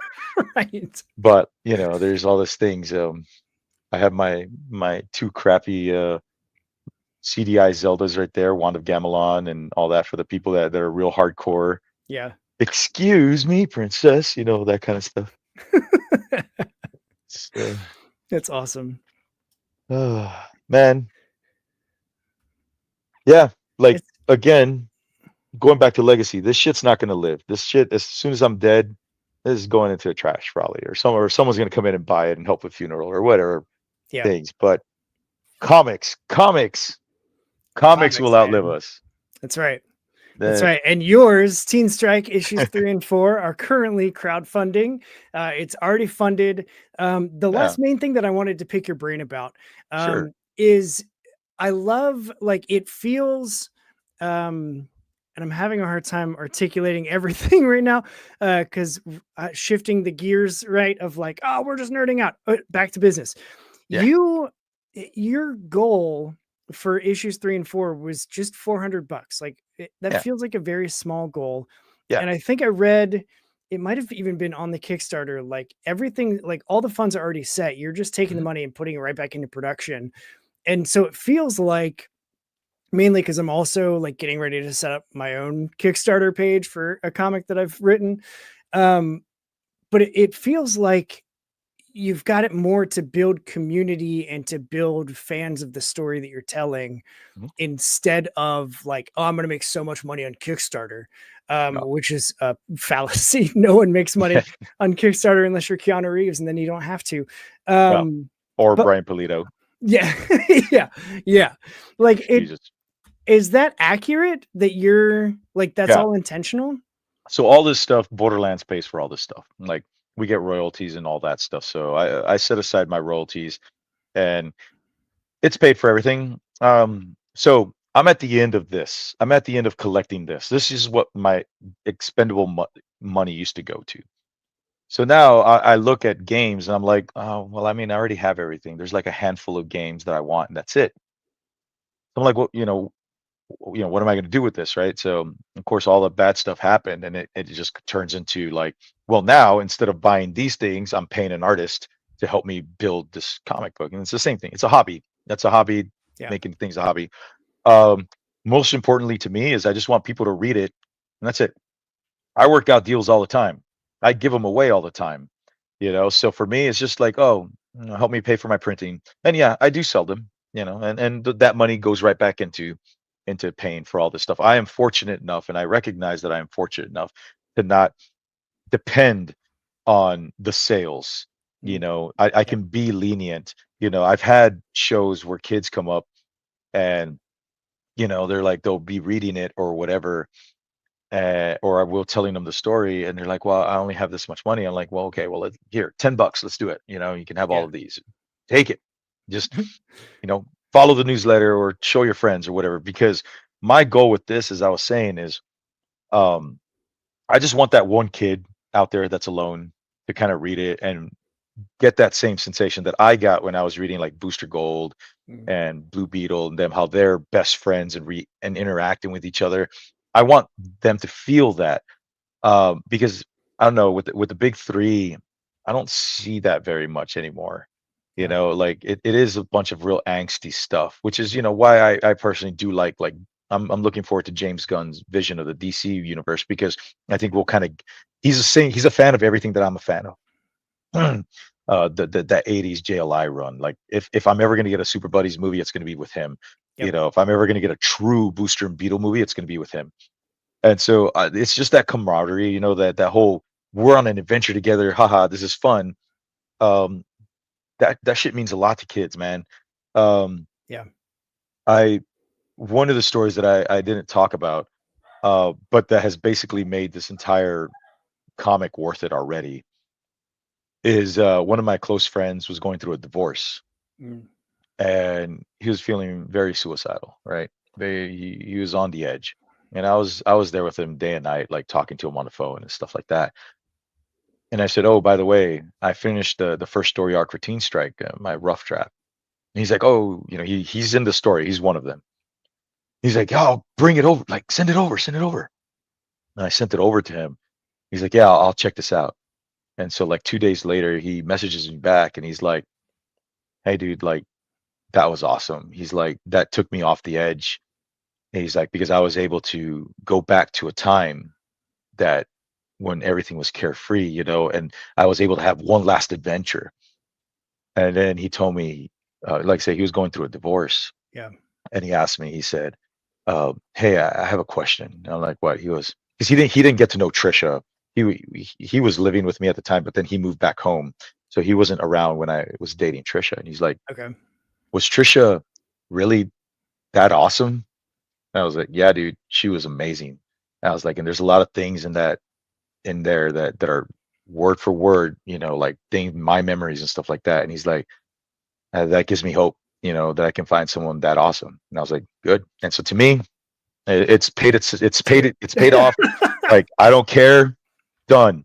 And Yeah. because we've been working on this for 30 years, so like my friends read it, and it's not the best writing in the world. Like I put in the forward, I'm like, this is raw. Like this is me. I'm sitting there with my caveman hands. I'm typing this thing down. I'm just like listening to the voices in my head, writing all this stuff down. I don't know. I'm not an editor. I'm not going in there saying, "Oh, we need to structure this and that." I don't know. I'm dumping this. This is an emotional dump. I'm getting it done. I'm putting it out there. I just want people to be happy, and I'm trying to be as positive as I can. I want people to be like, "Yay, this is fun." Yeah, the next story arc, oh shit, it's gonna be bad. It's gonna get dark in the middle, but Yeah. the end of the next story arc is very uplifting, and it puts you in that position where it's like, "Hey, we just went through some massive loss. Like we're here together. Like we're friends together to the end. All that." And in the final story arc, it's not gonna end happy. I know. I know where this goes. This is my life. I didn't marry Trisha. Like it's for the people that are on there, it's not we're not gonna be together at the end of this. But I'm gonna leave it with words of wisdom. Sometimes things don't go this way. People grow apart, but that doesn't mean you can't be friends. And that doesn't mean that in the future, there can't be possibility. I'm gonna leave it with a real positive upbeat because someone's gonna need to hear that. And no one is doing that kind of stuff right now outside of like indie creators, like the big three. They're not doing those type of stories. Their Right. stories are just power fantasies, like, oh, now the planet's going to be destroyed, time's going to be destroyed, the whole infinite multiverse, and it's just you can't relate to that. Oh, I have a bad day. Oh, boo-hoo, go fly to another planet, right? Like it doesn't make any sense. That's why I love Booster and Beetle so much. Beetle has a bad back. Ted Cord, I have a bad back. Ted Cord has a bad back. Ted Cord's overweight. I'm overweight. And he's just like, holy shit. He's like, oh, my back, like when he's trying to do these jumps and stuff, Yeah. he can't do it. And I'm like, that's it right there. That's what I want. Super buddies. They're looking at their toys and they're like, what the hell are these? And they're like, these are your new toys. And they're like, oh, great. Why does my character look like this? Yeah. And it's just this everyday people having everyday problems. If you follow James Gunn's career, like back to my favorite movie of his is the it's not The Incredibles, it's his first superhero movie, which was oh my god. I Oh my feel like I god. just learned that. And I was like, wait, James Gunn did that? Yeah. Uh, He did it right after he got out of Trauma. It was is it Super? no, it is oh hold on. Scrolling down. Written by James Gunn, The The Specials. specials, yeah. The specials is fantastic. I don't think I've seen that. It is such a low budget movie. It is real hard to find. Your best bet will probably be to just pirate it because finding it, I mean, you might be able to find a physical somewhere. Well, actually, I'll tell you what, it was almost impossible to even pirate it because I have the disc and then I wanted a digital version. The only digital version is like a 480p version, really low quality and Oh stuff. wow, yeah. But it's one of my favorite all-time superhero movies, and it's the specials, and it's their first day. This is how I know he loves Justice League International because it's based on one of their stories. Well, I don't know that personally from him. He hasn't said that, but it is literally what I had said, where they were getting toys made of themselves, and it's their big day, and they're gonna get toys made of themselves. And like one of the girls, one of the ladies, I forget who she was. She's a comedian. Her toy has like gigantic boobs, and the kids are like, yeah, like they're showing them the commercial, and at the end, like only one character was really like, yeah, that was awesome. The Yeah. other character's like, what the hell was that? The marketing people are like, kids are gonna love this. Yeah, this is great, and they're like, and so the whole day is just like supposed to be their special day, but everything goes wrong. Everything goes wrong, and so that movie has zero budget, and it is amazing. It's Um, awesome. yeah, I'm definitely gonna be on the hunt for that as well. Like write it down. it feels so like that's how things would be. Yep. And like with Kick-Ass, I know he fell asleep, but like he's like, well, why can't I just go and Mhm. like stuff needs to be fixed in my neighborhood. So I'm gonna do it. Yeah, And he gets the shit kicked out of yeah, him. he does. And it's like, yeah, absolutely he would. And like He it's gotta be real. I never super clicked with Wonder Woman and Superman because they never had, at least in the stories that I read in the 90s, like mhm, they didn't have that humanizing thing about them. They were always just like, oh yeah, we're fantastic, we're all powerful, we're doing all this stuff. And like, yeah, I have relationship issues, whatever. But there wasn't the like Spider-Man had to worry about mhm, having a bruise on his face because he was supposed to be doing this big presentation in college and like, he'd been fighting Doc Ock the night before. Like mhm. that's a real thing to Love worry. it. And like, that's why I was always drawn to Marvel, because it was just like the X-Men were weird and different and unlike anybody else, and everybody hated them for it. And they still went out and helped people and saved the world. And like, Hmm. so as the weird kid that like no a lot of people didn't understand, because my buddy and I were watching Dragon Ball and watching like Gundam and Akira and listening to different music that wasn't whatever the hell everybody else was listening to. We were always the weird kids, and it was like, okay, like we got bullied. And then it got to a point where in high school I was like, why do I give a crap about Yep. anything that anybody says? Exactly. And suddenly, like freshman year, I went to a new school and I was like, oh, I got to fit in. So I bought all the like American Eagle, Abercrombie and Fitch, whatever. And then at the end of it, I was like, I have all these clothes that I don't feel comfortable in.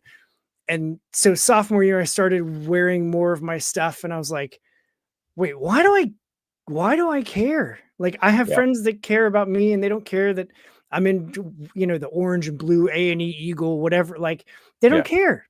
And so then suddenly junior year, I was like, oh, I showed up and I had like the big Hot Topic pants and like the chains and strap. Like and my friends were like, oh yeah, of course. Okay. There you are. Whatever. Like, Yeah. we've been Your real waiting. friends won't care. Your real Yeah. friends would have been there through all your phases. Yeah. So it just is like, I don't know. I still meet people that are adults that are still concerned with like well, if I do that, what are like I can't do that in public. I'm like, yeah, you can. And you should, because if you're gonna have fun and it's legal, like go ahead, do the thing. Like, who cares? And so my daughter knew very early on.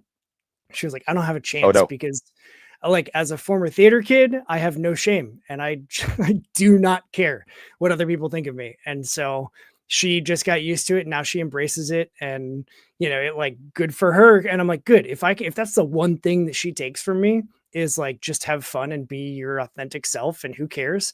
Like that's all I need to worry about. I don't care about anything else. I just want you to have the thing that like just be you. Be you is really, I don't know how we got here, Jesse. I don't know how we ended up here, but here we are.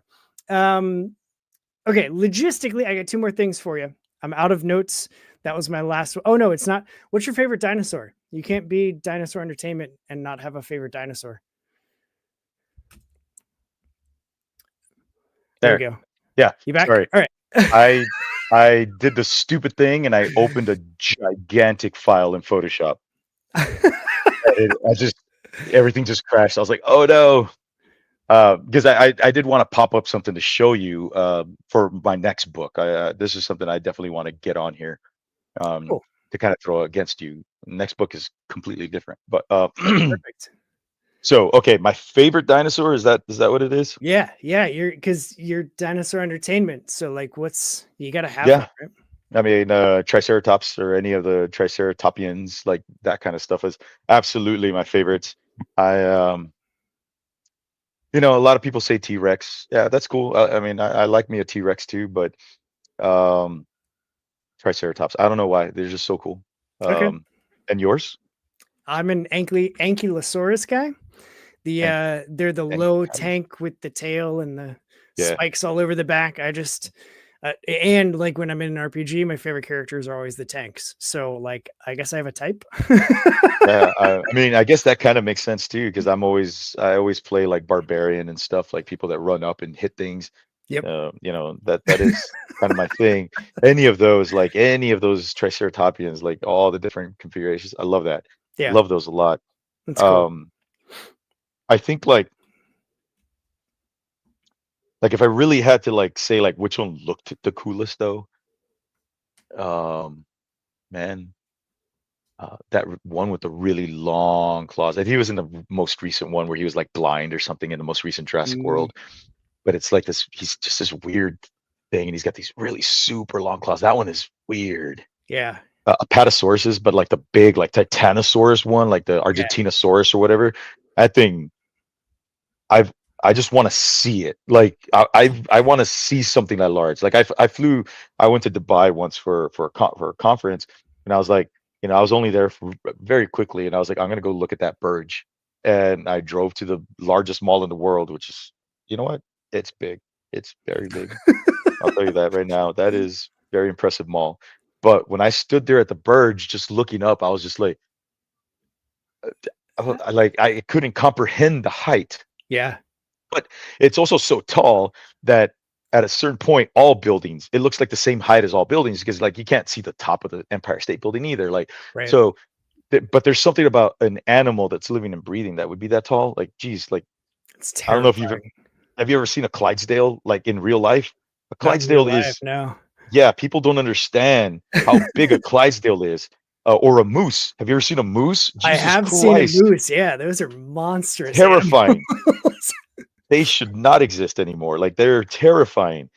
Yeah. And I've always wanted to see a whale, I would swim with a whale or something because I've seen whale sharks in Osaka and that blew my mind how big a whale shark is. I can't imagine seeing a blue whale. Like I've Yeah. never even seen a skeleton of a blue whale. Well, okay, I take that back. In Ueno, they do have a real life-size sculpture of a blue whale that you Oh, can wow. see, and that is pretty freaking huge. That is nothing should be that big. Like Right. nothing should be that big. The ocean is a very cursed place. You should never go in the ocean, and it is extremely cursed. I love it. So the because we're at the end of the notes, I have two things to do. One is we're going to take a screenshot and I'm going to use that as the thumbnail for the YouTube video forever. And basically it makes my life easier and we get to pose and do something wild. So I wish I had all my video game stuff is downstairs. I wish I had like a video game controller that I could mhm. What can we do? The first thing I can grab is a Pikachu Perfect. or a Meowth, but um, I've got a Godzilla. oh, you got a Godzilla? I got Let's a see, I don't. Godzilla. Yeah. You got a Godzilla thing? I do not. But how good was Godzilla -1? Dude, so stupid That good. was I saw that I don't know how many times. That We was I love the amazing. resurgence that's happening right now with Godzilla. Like all of the Godzilla comics that are coming out, all the new movies Yeah. that are happening. Like I'm here for every single one of them. Hell Um, yeah. I haven't watched the Monarch project yet, like the show. Ooh, I love Um, Monarch. That was good. I haven't gotten there yet, but I'm definitely living my best life because I freaking love Godzilla. Yeah, I'm good friends with Matt Frank. He's awesome. It's so He's rad. yeah, he's doing all the art for the Godzilla comics. Okay, how about this? I got this fucking Sonic the Hedgehog Japanese fan. Because of course you do. Yeah, I was at TGS and they were selling these. That's I go to awesome. I go to TGS every year, so I can Oh, kind of like look I gotta like I don't know I gotta let me see if I'm like this I gotta like at look at the camera and be kind of like you know Uh-huh. All right, here you go. ooh, just totally weave out. Perfect. I don't know, man. Whatever. You gotta have fun. You can't take yourself too Hell yeah, seriously. Um, dude. I try and have a story from every single thing that I do if I can, good or bad. that's Just awesome. makes life more interesting. It does. It does. So, speaking of stories, part of why I love doing this show is because I Yeah, get to talk to creatives that have all different walks of life and experiences that brought them into making comics. yeah. And so, at the end of every episode, I always like to just open the mic to you. So, if there's anything you want people to hear, it could be about TeenStrike, it could be about why Japan is the best country to visit as a tourist. The content doesn't matter so much as I just want anybody to be able to hear anything that you have for them. So yeah, the floor is yours, Jesse. Well, um, well, let's see. There's a time where I got hit by a car at GDC. There's a time that I actually was shanghaied in Shanghai. There's a time, there's some stories about some stalkers I had in Brazil. There is, oh man, oh man.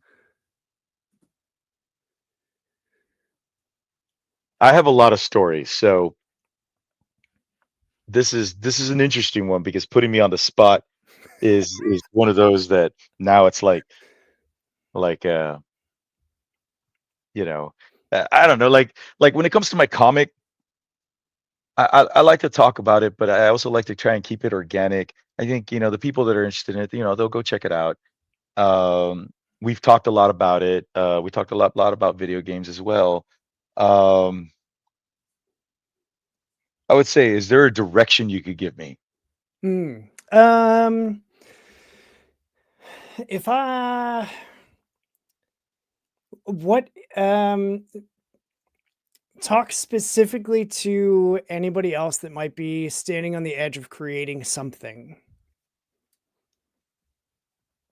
If you could tell that person something, what would you tell them? Man, that's the shortest story because I just say, just do it, right? You just do it. That's I've had that conversation a couple weekends ago at South Texas Comic Con. Someone came up and asked me that, and I was like, you just do it. Like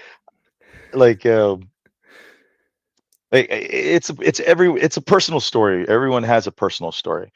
And until I can find out what that story is, I can't give the correct advice. But Mm, man, like, creating is a beautiful thing. It doesn't matter. Don't be shy. Don't have your anxieties about it. There's always going to be someone better than you. Your story is never going to be the best story. No one's story is the best story. Art is subjective. It's all subjective. I don't care what tools you use, do it. Just do it. Tell your story because at the end of the day, that's a story, right? And everyone needs to tell a story. That's the human experience. Everyone's experience is different, and it's always good to get it out there. It may be difficult, and I'm not going to sit here and lie to people and say, oh yeah, you're going to get rich making comics. You're not, unless right. unless you got naked girls in there, or some naked covers, or you have a big name or a big fan following. You're not going to make money on comics. It's the people that do hit big, like you got like your Common America and all that stuff. Mhm. You can argue why people buy his comic, but I think it's a cool comic. I think he hit, and he's using his money wisely to continuously grow. You have other people that do really well. Well, at some point they had to just do it. They just had to do it. It's as simple as that. For me, like, I sat there and I didn't know how to do this until I did. Like, I don't know, like, it's the weirdest advice, but I honest to God did not know how to do it until I did, and that took me 30 years to finally do it. Mm, And I'm upset that I didn't do it earlier. I should have done it in the early 2000s. Like, if I would have done it in early 2000s, oh, I maybe by now I'd be rich, right? Because that was still a magical time for indies. That you had your yeah. Scott Pilgrims and all that stuff that were coming out. Your whole Millarverse, was born in the early 2000s. Walking Dead, Invincible, everything. That early 2000s Image was like, here's money, here's money. Everyone come to Image. This is great. You would go to San Diego Comic Con. You had people being like, I'm going to make your movie. It was crazy times. Now, no, that's not going to happen. Yeah. Without persistence. Right. And at that point in time, it's passion. So if you're sitting there and you're like, how can I get rich? Then go fuck off. Go do something else. You're not going to get rich here. Yeah. Um, uh, we don't even want you here if that's your sole purpose. Um, we want the creatives. I want to go to a convention. I want to trade comics with other people because I'm like, this comic is amazing. Let's trade. Yeah. And we trade. Yeah. Or I want to give my comic to kids that need it, or parents that love it. Whatever. Um, just do it. Like, for me, it took a lot of sitting down and understanding my process, and trying to decide how I could write things. And so I had to examine myself. I had to examine. It was like reaching. It was like this whole big old thing where I sat there at a patio and I was like, "How am I going to do this?" And I was like, "Well, I know the whole story. It's up here. I just need to get it down here. I've always been a high level writer, and I can do mid level, but I've never been able to do the low level dialogue." And so, um, you know, it took some writing experiments before something clicked, and I was just like, There it is, like the one thing that was missing, and it was because Teen Strike was written in high school. The love interest was a girl that I had a crush on. I didn't feel comfortable about writing that story. That'd be kind of weird, kind of creepy nowadays to be writing Yeah. about a girl that never was, my girlfriend, but I'm making her my girlfriend. Like, so Yeah. I was like, no, I need to make this about my first girlfriend. And I refactored everything and I slid the years over and I reconfigured everything. I was too much of a nerd. I didn't have a girlfriend in high school. I can freely admit that. It wasn't until college that I got my first girlfriend. And it was a wonderful story. And she's a wonderful person. And and then the other part of it was like some of those friends, I didn't really know how to do writing with them anymore because we grew apart. So then I took my friends over and I did that. And you never be afraid to change your ideas, or to organically grow and evolve your ideas, and adapt them to the times. Yeah. The way they talk in Teen Strike isn't necessarily how we used to talk in high school, but it is a little bit more modernized and all that. I didn't have a cell phone in high school, but that's how I get around some plot holes. It's like, oh well, they have cell phones. This makes it easy. Yeah. Um, so it wasn't until I really sat and did that, and I started with an Excel sheet. Of all things, writing, I started with an Excel sheet, and I said, I know that I want my story to cover 2 years. And so I started, and I said, okay, well, it's going to start, I don't know, for ease of it all, January 1st of year one. And then, okay, and I just wrote entry for every single month. And then I just started with like very high level. I'm like, okay, well, this is obviously when they start school. Okay, by this point in time, they're going to have the team forms. Okay, and I started breaking it down, and I made another column that was in more detail. And I was like, okay, cool. And then I made a column like, who of their friends know they have powers? Okay, cool. And then, oh, this, and that. And I just kept going and going and going. And I had a nice structured timeline. Okay, cool. My next process was to get the hero's journey, and I have a simplified hero's journey and a detailed hero's journey. And then I just started filling in the plot points and more Okay. detailed plot points.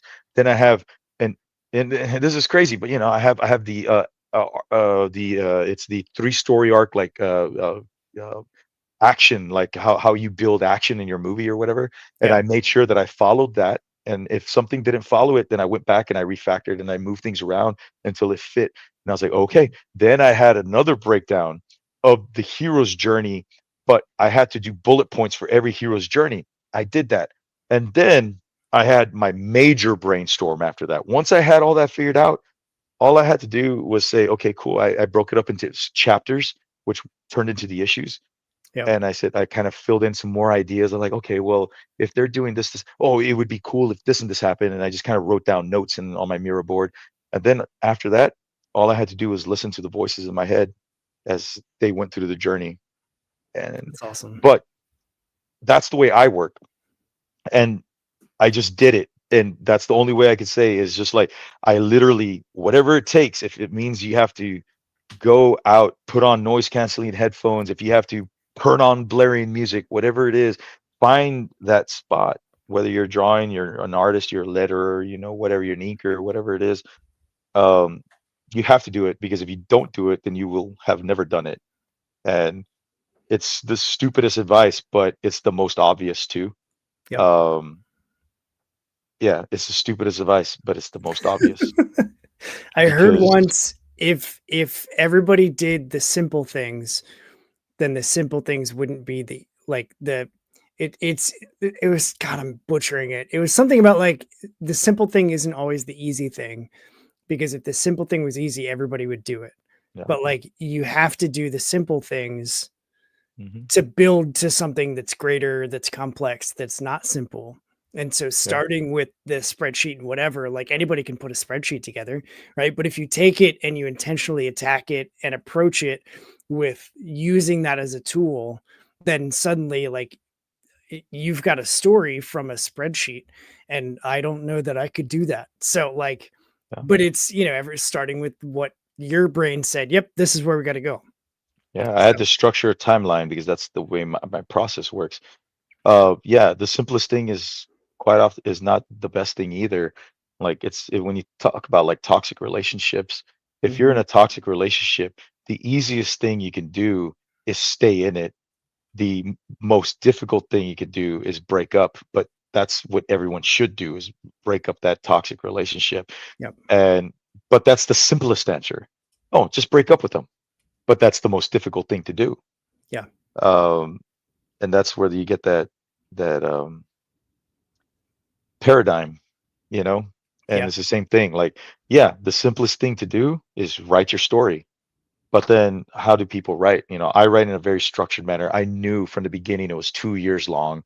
So I knew I had to resolve a whole storyline in 2 years and make things happen with school years intertwined. Yep. Some people don't do that. Some people literally will start drawing the panels and letting the characters take them through everything. And that's kind of cool too. Yeah. Um, I've seen people start from the end and work backwards. I've seen so many different things. Yeah. And it's always whatever works for that Mhm. creator. And But like, there's no right way to do any of it. The only right way is to actually do it. Like, do yeah, the thing. it's to do it. You just got to do it. And sometimes you're going to do it and you're going to fail, and that's okay, because then you get up and you do it again, and you fail, and you get up and you do it again and you fail. The amount of times that I've tried to start TeenStrike, it was so unfortunate that it took the death of one of my best friends to actually just do it. Yeah. I could have started this in high school. I could have started it any time in the past 30 years, any day. I'm a professional artist. There's times where I did nothing but watch TV. I could have been doing it. I could have been doing it, but I wasted my time. I wasted my time doing things that didn't necessarily help me improve. Right. I spent my time being in abusive relationships, being taken advantage of. I spent my time, just doing things that didn't benefit other people, um, and didn't help me mentally either. And I could have spent that time doing that. And I hate it because I wish he could have seen this. Um, Yeah. but the only thing I could do now is to do it and finish it, so all my other friends can see it before I lose another one and he can't see it. Yep. That's the only way I can do it, Yep. because But if hey, I you're don't do doing it, it. no one else will. Right. And yeah, um, that is definitely a good note to end on. It I is. think that's a really good question that you asked, because that's actually just a good end cap to everything. Um, if you're afraid, even outside of story writing, this is just good general life advice. If you're from a small town like I am, we had 1,500 people, and you're afraid of moving to the big city, you know what? Just do it. Because at worst case scenario, you can always go back to your small town. You can always go back to the way life used to be. But you'd be surprised how much your life can change if you just literally go and just take that first step. Is always so hard. Ripping off that band-aid is always so hard. And that's just general life advice with anything. Yep. Yeah. And you're always going to face those things. Like Yeah. any major decision of changing careers, changing hometowns, changing living situation, changing relationship situation, like any of those always take that first hurdle. But my experience has been that first hurdle is the biggest one. And Yeah. then the next one's just slightly smaller or maybe marginally smaller because, oh, wow, this is much easier than I thought it would be. And Yeah. suddenly you're moving forward. And then after, a month, 2 months, whatever, you look back and you're like, oh, I can't believe, like, I barely just stepped over that Hmm. hurdle. Like, I can't believe that first one felt like it was monumental. And now here we Yeah. are. Like, it's wild. So I love it. I I, dig it. Dude, I feel like we could talk all night I'm about I'm things. down. I unfortunately can't, because I just saw that my stepmom texted me, so, like, I don't know what Uh-oh. that's about, so I gotta figure that out, but, for anybody that's watching or listening or coming back to this or hanging out with us or whatever, thank you for checking it out and hanging with us as we talk all things indie comics and video games and relationships and friendships. This is one of the most, like, in-depth conversations I think I've ever had. So thank you for just being open No and problem. authentic and sharing your story, man. I appreciate it. The Kickstarter for TeenStrike 3 and 4 is linked in the episode description. So back that before May 13th when it ends. And then I've also got your social media that you sent me linked so that anybody can keep up with you that way. Awesome. So I've got your Instagram, your Facebook down there too. And so it'll be super easy for them to keep up with you. And just thanks for being a part of this indie comics community. Thanks for listening to creators sharing their stories. So what's a good podcast without a good tagline? This one's mine. Go do what's good for you, punks, and read some indie comics, because we are out of here.